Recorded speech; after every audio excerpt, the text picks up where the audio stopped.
لازم كان نشجعوها، ولازمنا الكلنا نخرجوا من التيلي ومن الإكران ونحركوا شوية الدم. هذه هي راهي مسألة ولات مسألة حياتية. نعملوا في الرياضة توا ماهوش جاست فور فان، ماهوش بور الوزير، نعملوا الرياضة على خاطر ولا ثم يعني خطر اللي هو يعني يداهم التوانسة، اللي هو حاشاكم مرض السكر ومرض الدم، اللي نحن كي نشوفوا اللي شيفر نلقاو تونس بصفة خاصة اللي شيفر طالعين فيها برشا بالنسبة للأمراض هذه.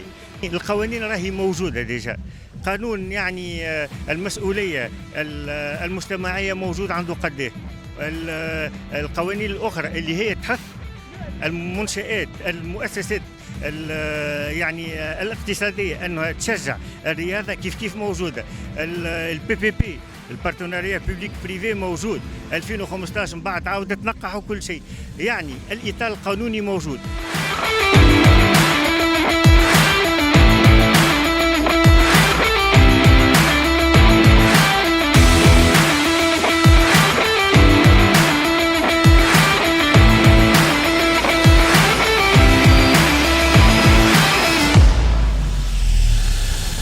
شريبتكم و10 أواخر مباركة إن شاء الله على الجميع. أنا سعيد جدا اليوم بنجاح النسخة الثالثة من أريد نايت ران باي شامي. قبل أن أبدأ بالتحدث عن هذا الماراثون أحب من هذا المكان أن أقدم الشكر الجزيل إلى معالي وزير الشباب والرياضة الدكتور والأخ العزيز دكتور كمال دقيش على تواجده اليوم معنا في هذا الماراثون، ليس فقط بالحضور وإنما أيضا بالمشاركة في سباق العدو 5 كيلومتر. سعدت كثيرا بهذه الصحبة.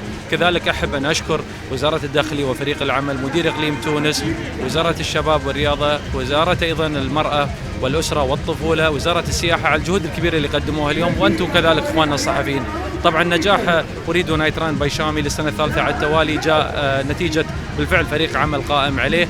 حاولنا من هذا الماراثون أن نعزز أهمية الرياضة في الشعب التونسي بالذات في هذا الشهر الفضيل، عرف هذا الشهر بشهر الطاعات، ولكن أيضا حاولنا نعزز مفهوم الرياضات والأخلاق الرياضية وأهمية الرياضة في المجتمع والصحة للأفراد.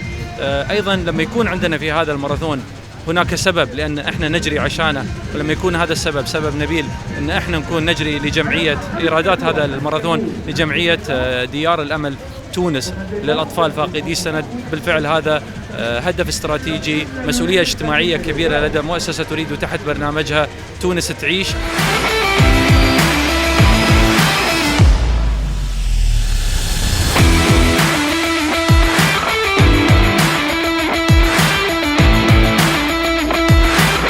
هو سباق كورس ابي مسافة 2 كيلومتر للصغيرات، 5 كيلومتر و10 كيلومتر. لاريفي نتاع 5 كيلومتر صارت ديجا، هنا نحضروا في البوديوم. 10 كيلومتر مازالوا قاعدين يجريوا. ثم 4500 عداء شاركوا في التظاهرة هذيا. كما قلت انت هي تظاهرة رياضية، مي تظاهرة زادة إنسانية، خاطر المداخيل ماشيين لجمعية ديار الأمل اللي هي ترافق الأطفال فاقدي السند. فرحانين ياسر بالاورغانيزاسيون، فرحانين برشا اللي كل شيء تعدى امبيكابل، كوتي سيكوريتي، كوتي اورغانيزاسيون، كوتي لوجيستيك.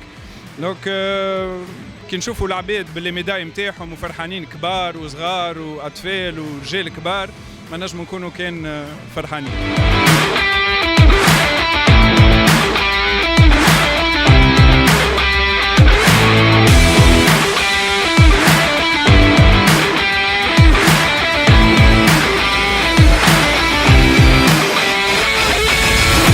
مسح شريبتكم. الحقيقة اليوم أنا موجودة في تظاهرة اللي تسمى بالنسبة لي أنا من أحسن التظاهرات اللي صارت في تونس. برشا أعمار مشاركة، من أنا بنتي من 5 سنين حتى ما شاء الله شفت ناس كبار جاية بعد شقان الفتر. تظاهرة أريد وهذه ثالث مرة تصير. الحقيقة أنا فرحانة اللي اليوم سفيرة للتظاهرة هذه، ما كنتش قبل معناها موجودة في تونس والحقيقة عجبتني برشا وفرحانة على إقبال التوانسة وجابوا صغارهم معناها باش يشاركوا في الحدث الرياضي هذا.